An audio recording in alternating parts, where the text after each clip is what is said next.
I'm Dave Greenebaum. I graduated in the class of 2010. We are in the Office of Career Services and Cooperative Education at RIT, where I am a career counselor and neurodiverse coordinator. So I work with students exploring, maybe they don't know what major they want to be in, what they want to do with their degree, and then I also do a lot of work around neurodiverse employment. So working with employers who may want to have a specific neurodiverse hiring program, generally targeted towards people on the autism spectrum, and working with students on the spectrum to kind of build their skills around the job search, where a lot of them tend to struggle.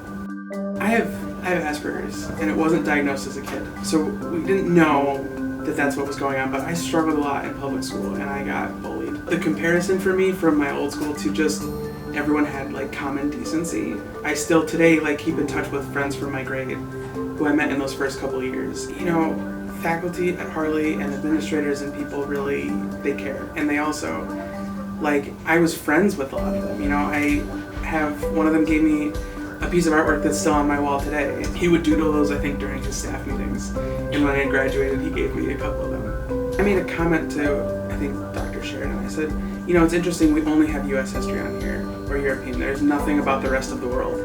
And she changed one of her offerings, and I didn't end up taking the class because there was something else the same trimester, but going to a teacher and saying, I'm seeing this and I don't get it, that comfort is probably the reason I was able to succeed at RIT. Harley was much more rigorous than the school I came from. It's why my older siblings had gone there. I think it took more for me to rise to that challenge, but my wanting to be there was the motivation to get myself kind of to a more successful spot.